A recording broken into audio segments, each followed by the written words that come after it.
In 2003, a presentation killed 7 people.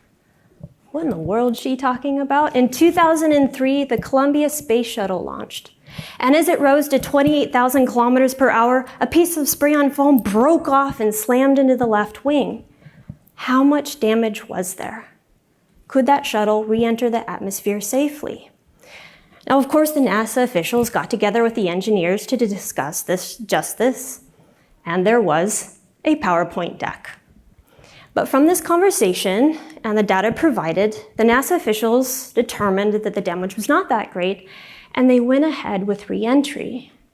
But, as history tells us, as that shuttle re-entered the atmosphere at 60,000 meters above Dallas, it disintegrated with its crew of 7.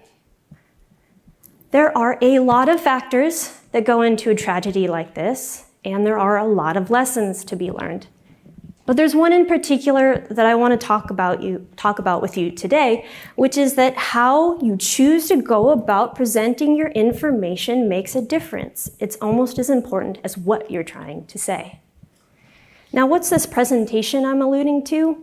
Well, this is the relevant slide, and it looked like that. Now, don't try to read that. We're going to get more into that. And I'm going to show you how to turn something like this into something like this. It's the same information, but much more impactful. Many of us, when we go to explain our topic, struggle to wrestle information into a format other people can follow along. That is okay, because explanation is a skill, which means, we can grow it, we can improve it, and it's a skill we're going to work on today. But wait, who am I, of course? My name is Cyrene Domogalla. I'm a creative services consultant, and I'm hired by tech and science companies to help them boil down their message into something that other people can really understand. I take hours and hours of interviews, materials, and I boil it down into 500 words and 3 minutes, and I add animation and visuals to it so people can really grasp it. What I'm going to talk about today, I've boiled down into 3 buckets. We're going to start off with how do we set that stage and understand our priorities with a few questions. And then I'm going to get into how to apply story, narrative to your information so that people can really start to follow along with it. And then I'll talk a little bit about the visuals you can use to apply to it and make it much stronger, your message. Now, why would you even be interested in anything I have to say? Well, if you can apply what I'm talking about, people will remember your content better for longer. You'll get better results and actions, and because it's a process that I'm showing you, you'll get faster at it. It'll make it that much easier. And hopefully you'll be able to pick out visuals that really clarify your message. Please feel free to take pictures. I recommend you do take notes. But it's okay if you miss anything. I'll give you a link to these slides at the end. Let's get started on it. The first thing, guiding questions. The first thing you have to understand is the tool is not your message. There's nothing more annoying and difficult than trying to start off with a blank PowerPoint template. It is a trap. You've got notifications flying up on your computer. You've got the internet right there distracting you. The reason it is a trap is because most of us suffer from something called the curse of knowledge. No matter what field you're in, as an expert, you know so much about what you do. And because you know so much, it can feel like there's just all of this learning and experience, and it's so hard to figure out what information is important. If you just give all that information to your audience, surely they'll come to a conclusion on their own, right? No, it's not how it works, guys. Sorry. Our peers and our leaders especially have all these competing priorities. They're being bombarded with information, sometimes as equally as important as what you have to talk about, that they're looking to you, to us, the expert, to tell them where to focus their attention. When you're trying to construct your explanation, the first thing you want to do is trying to figure out that big picture. But how do you find the big picture? Just 4 questions that you can ask yourself will get you started. Really simple questions that I use on my clients every freaking time. And it works wonders because a lot of people don't take the time to think about it as simple as they are. The first question, what are your goals? This is easy enough. Most people know how to define a goal. What are you trying to solve when you start off a meeting, a presentation, a report, an email? You may not always have time for this, but maybe you could give it a little bit of thought, and the more you do this, the faster you'll get at it. Some examples of some goals. Maybe you just want to educate people so they stop asking you the same question over and over again. Maybe you do want to sell something, or maybe it's something more personal in your life. You want to get your boss to give you more vacation or to lighten your workload. The most important thing I can impart to you as you go through these questions in this process is to write it down. You have to write it down. You can't leave it in your head because that's where it's going to stay in that hamster wheel of fuzzy space. You have to write it down and make it concrete and make it useful. Somehow, on your phone, piece of paper, whatever works for you. Just get it out in front of you. The second question, ask yourself about your audience. Who are you influencing? I'm not saying just their name or their title or their demographic. Go a little deeper. What are they concerned about? What do they value? What do they respond to? When you're thinking about your audience, it's probably one of the most important things you can do, even someone you're very familiar with, because whatever's going on in their life will impact whether or not they're listening to you. Let me ask you this. Do you not change the words and the phrases you use when you're talking to children? Of course you do. I do. We do it because we don't assume that they have the same baseline of knowledge that we do. But for some reason, we start to forget this when we're talking to our peers and adults. People who are in different fields of study, even people who do the same thing we do, don't have the same experiences, don't come from the same place, don't know the same things exactly the way that we do. And if you don't like the word empathize, I've stolen from the keynote ethical manipulation. Thought that was really good. Let me play a clip that exemplifies this really well from a woman named Sheila Heen. This is an expert in negotiations, New York Times bestseller, all that good stuff. And this is an interview from Farnham Street where she talks about the value of relationships in business. There's sort of a traditional story that there's rationality and there's irrationality, right? There's being objective and then there's being emotional. Mm-hmm. And that those are, totally separate spheres and never the twain shall meet. We're learning over time, and neuroscience is learning, is that these two things are just really intertwined. Mm-hmm. That how you feel changes how you think, mm-hmm. and how you think changes how you feel. Yeah. And that objective decision-making does not exist, actually. What people care about, what people worry about, if we're going to get this deal done, you've got to respond to what people worry about, care about, can get excited about, can get on board with, how much risk they're willing to tolerate. Those are all related to emotion and relationships. Objective decision-making does not exist.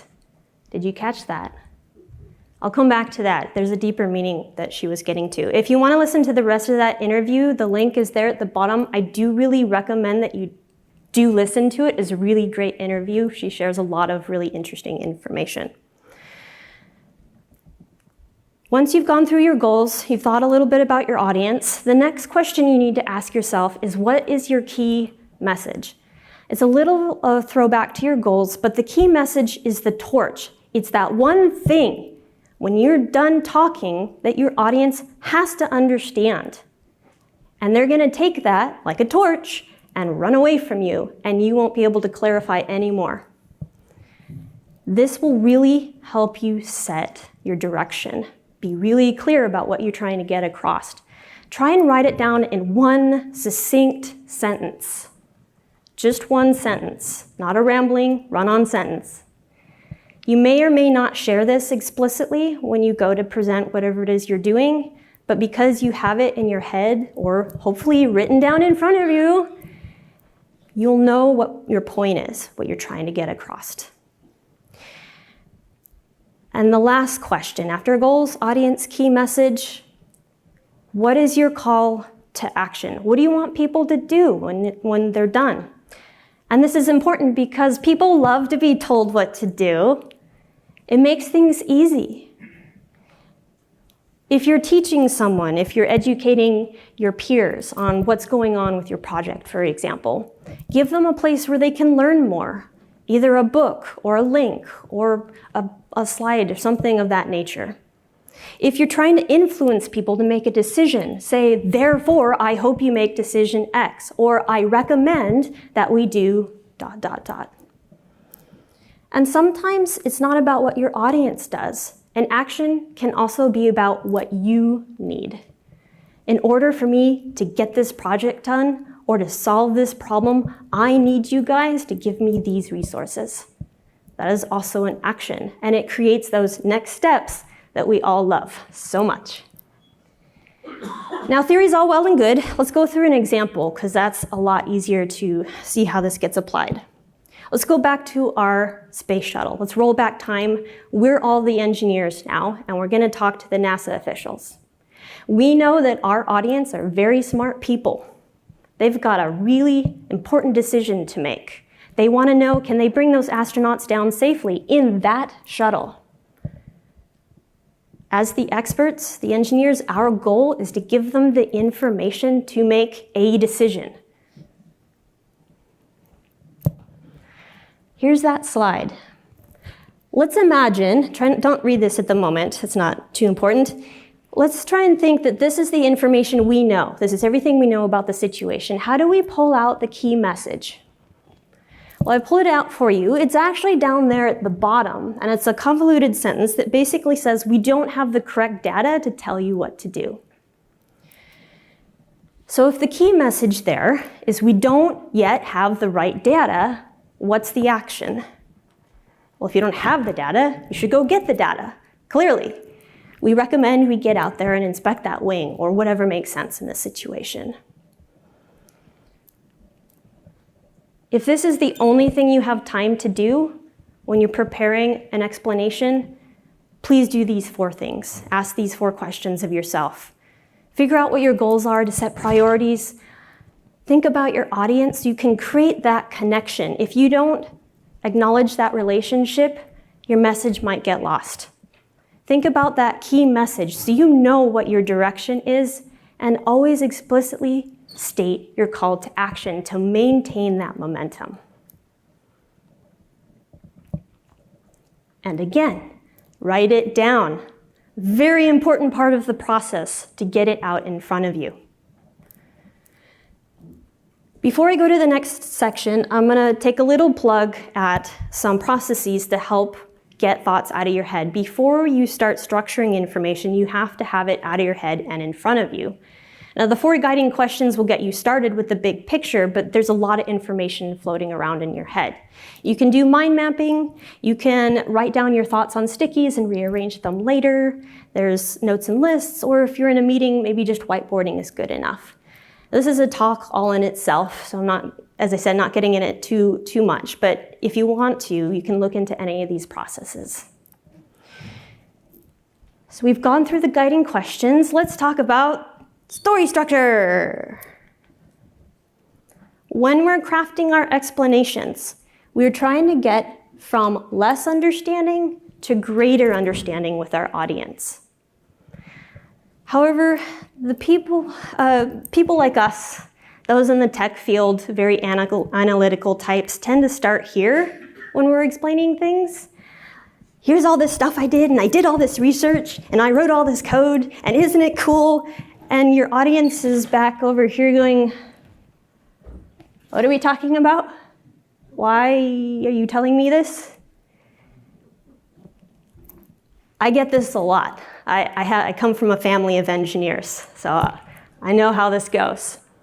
The reason that happens is we didn't even take a second, a sentence or two, to set the context. This is the most important thing you can do, especially if you're in a room with people like marketing, strategy, design, or you have people that are new to the field. You've got interns or new hires. Just give them a little bit of baseline. It doesn't hurt the experts to have a little review, and it makes sure the rest of the people in your meeting come along with you. So let's talk about a formula that'll help you construct that. And I'm going to go through it a little bit quickly because I want to get to the example, which I think will be a lot more useful to you. The first part of the explanation is to figure out what your hook is going to be.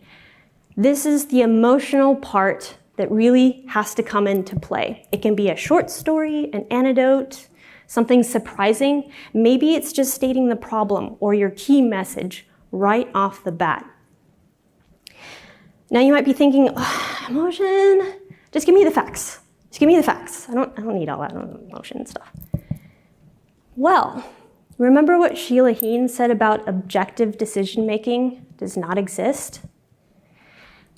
She was referring to a study done by a man named Antonio Damasio in 1994, 25 years ago. And he was studying people who had lost the emotional centers of their brain through disease or accident. And his theory in the study was that because they've lost emotion, they must make great decisions because it's nothing but logic. In the course of the study, what he discovered was that these people could not even decide what they wanted for breakfast. What can we take away from this is that we make decisions with emotion. Holy guacamole, Batman. I'm not saying we make emotional decisions. We make informed decisions, but it's emotion, that limbic system, that makes the final call every time. So if you can engage the emotional part of the brain, all's the better. Get people to shut that laptop, put down the phone, and focus on you. If they're focused on you, then they'll be primed for all that information you're about to impart. All right, so you've got your hook. Let's move on. You've got to state now your key message right now. In journalism, this is called don't bury the lead. Don't put it at the bottom of the slide. State it right off the bat. What are we talking about? What's the problem? What's the context? What are we trying to solve? Let's get into it. Tell me why this is of value for me to listen to. So you got your hook, your key message. Now we're ready to state, all right, what are we going to do about it? What's the solution? Is it a product? Is it a decision we need to make? And sometimes the solution is simply something that you have learned. It's the moral of the story, say a post-mortem report. Now you've gone through that, your hook, key message, solution. You're ready for those details you're just dying to talk about. Use those guiding questions that you worked through to help you prioritize what information will really impact your story, your message. Try to pick just 3 points, because that constraint will really help you figure out what is actually important. And a little point, when you are writing out your descriptions, please define your acronyms. Even if the people you're talking to know what all those acronyms mean, it's just a lot easier to read things when it's written for humans. Have you ever seen those slides where it's nothing but acronyms in bullet points? And even if you know what all those acronyms mean, is that not difficult to read? Just write it like a human. Makes it easier. All right, you got your hook, key message, solution. You've got your supporting information. You're getting to the end. Summarize it up, recap. You do this because memory creates repetition. You've probably seen this in other talks in the past or today or this week. And that's why they do it. Bring it back to the forefront. Restate your key message, a little bit of your solution, a few words about what those supporting points were. And finally, explicitly state what your action is. What should they do Or what do you need? Because Batman. All right. Remember, this is a guideline. I encourage you to practice it as is, but you remember you're the captain of your fate. Make it work for you. Let's make it work for our situation with this shuttle. Here's that original slide again. How do we break this sucker down? If I were working on this, the first thing I would do is read each of those sentences and figure out what they mean in a really short sentence in human terms. And I've done that for you. It basically reads like this. That title, Conservatism for Tile Penetration, basically means we're not sure.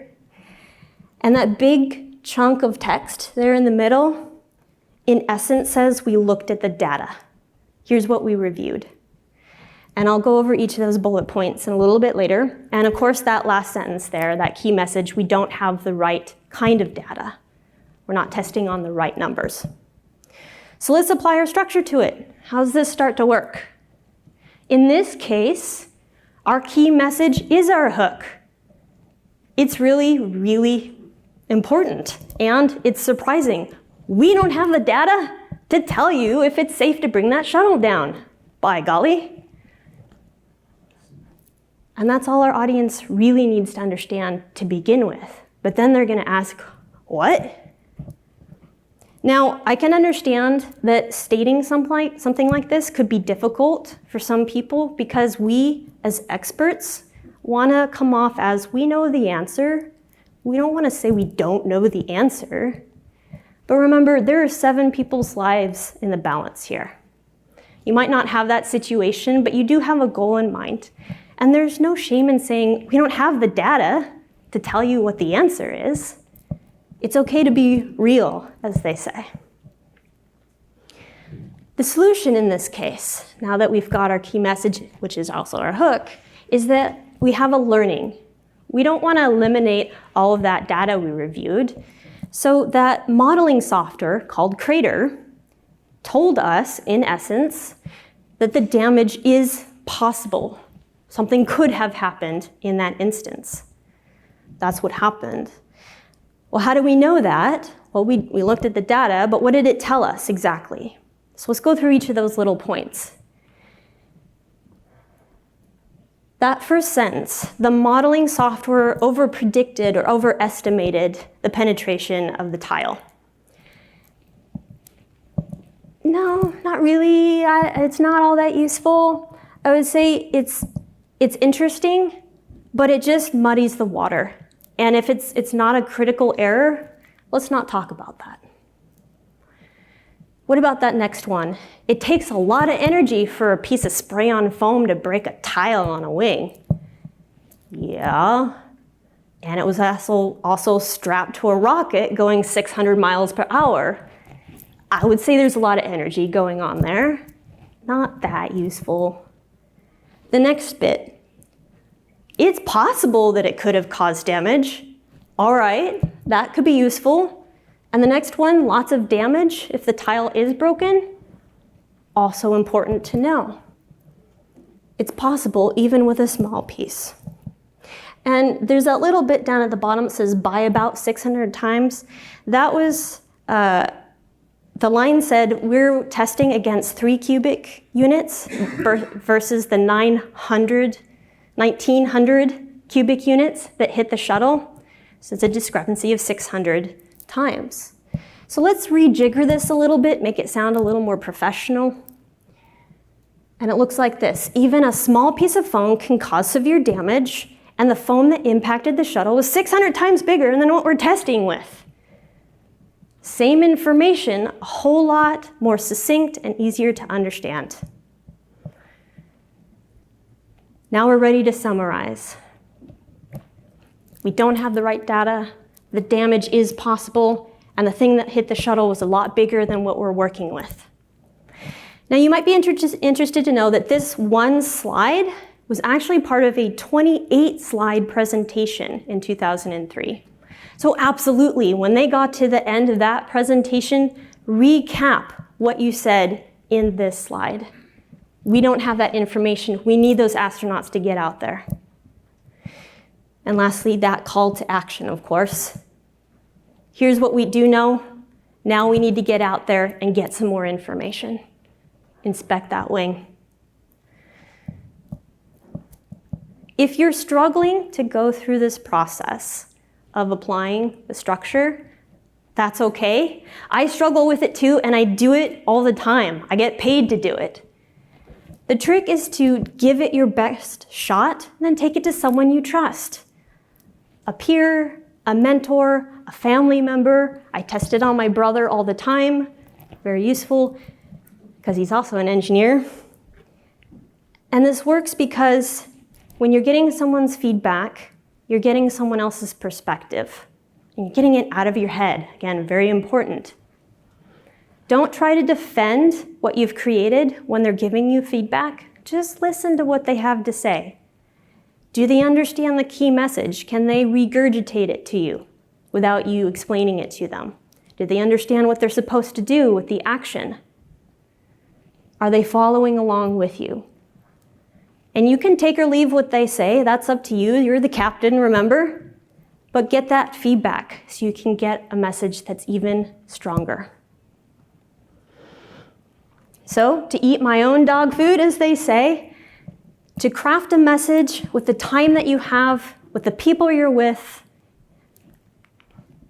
appeal to that emotional center of the brain to begin with a hook. Get them invested and focused on you. Then state why you were talking with a key message right off the bat. Then you can offer your solution, follow it up with your supporting points of information, and when you're getting to the end, sum it all up one last time before you tell them what they should do with that call to action.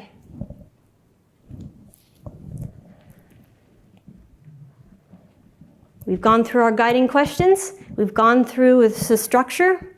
Let's talk about visuals. Yay! We're awake yet, right? No? Okay, we'll keep going. Did you know that the processing of the cortex that deals in sensory organs devotes 30% of that processing just to vision, That's a far cry difference than the 3% your brain devotes to hearing, to oratory.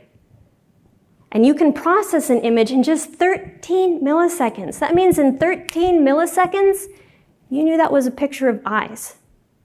You might even have known that was an infant's eyes, maybe.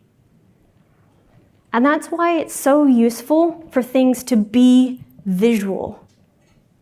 And when I'm saying visual, I'm not talking about art or grand design.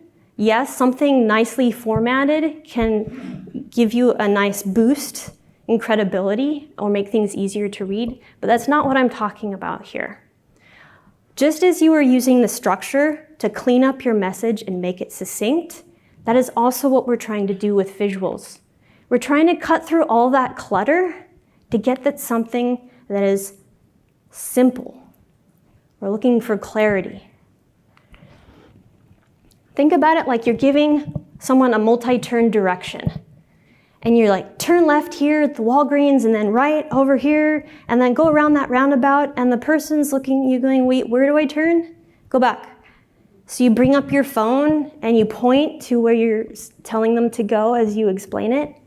That's a visual. And it works because your brain gives so much of its processing to understanding something with its eyes. But how do we apply it to something like this? Something we deal with, most of us, every day. Emails, presentations, meeting agendas. What does it mean to be visual there? It can be as simple as this. How we treat the type and typography. This is being visual. We've made that title big and bold. Better be able to pick that out. That information there is boxed in. It's easy to pick out. I'm using a couple of icons just to make it easy to separate those sections.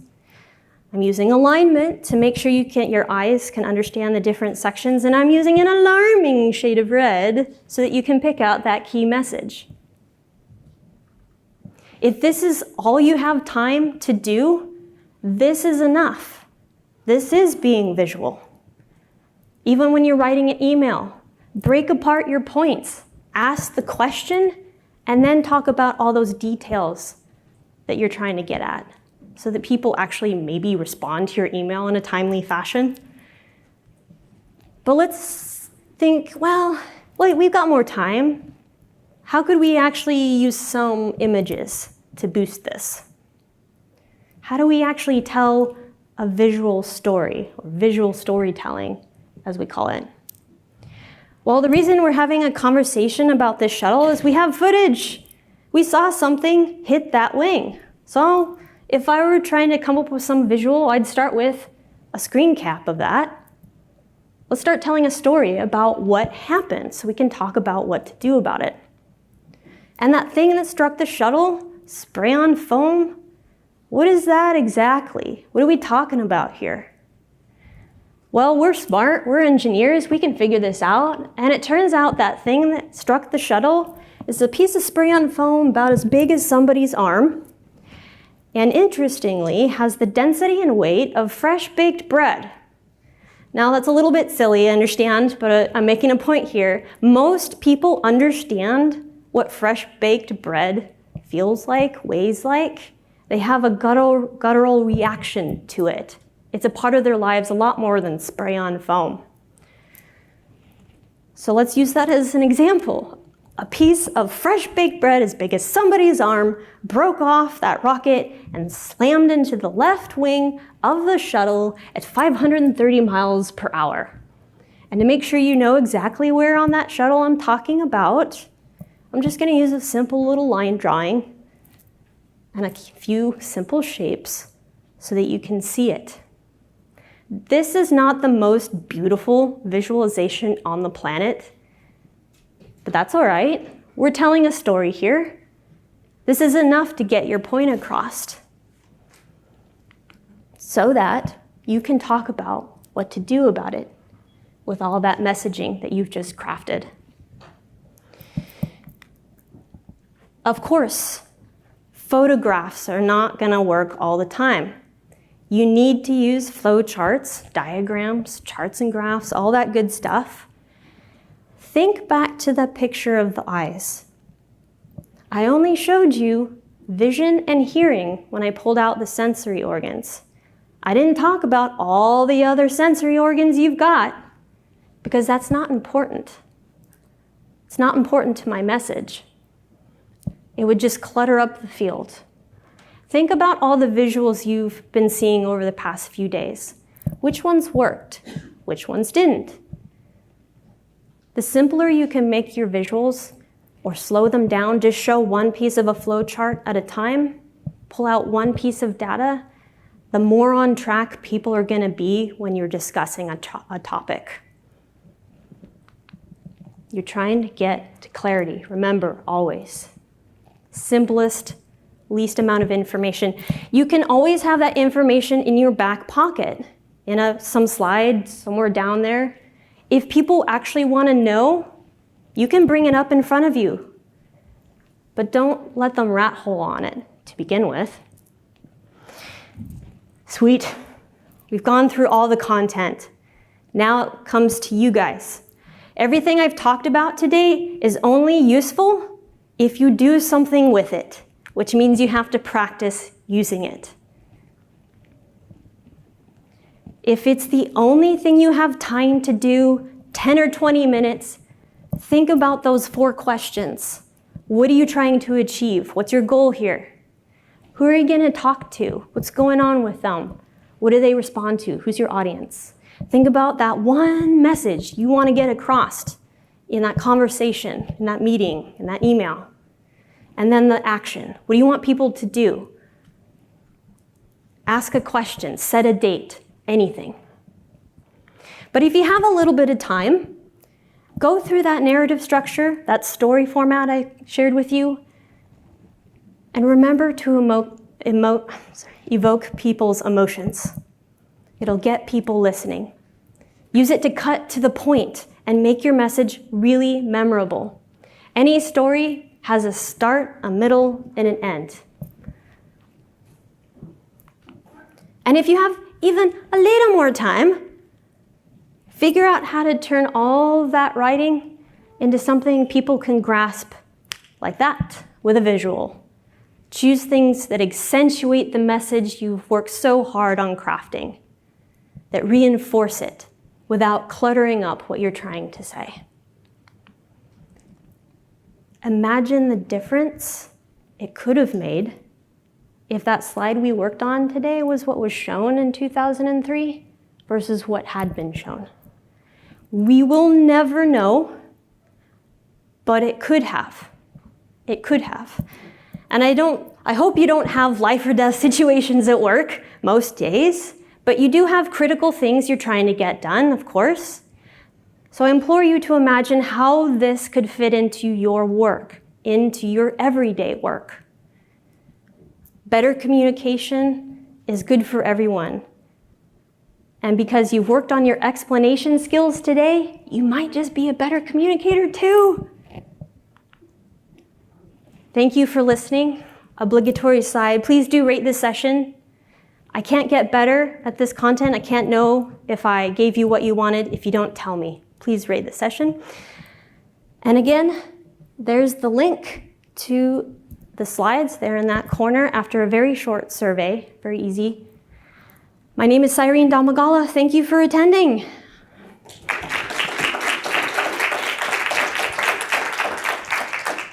So we have 5 minutes for questions, give or take.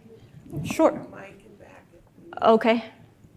Can you shout really loudly? I can repeat. You said there were 28 slides in that presentation. What were the other 27 about? Good question. I don't know. I wasn't able to find it. I think it's one of those, you kind of have to dig really deep to find it. But yeah.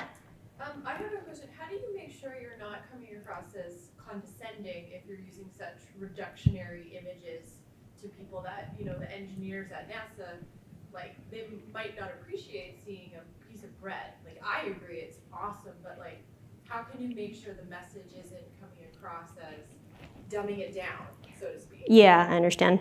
So in this example, I was trying to make a point. So exactly, if you were in that setting, you might not want to use a picture of bread. Okay. You might just use a picture of spray-on foam and just put that on someone's arm.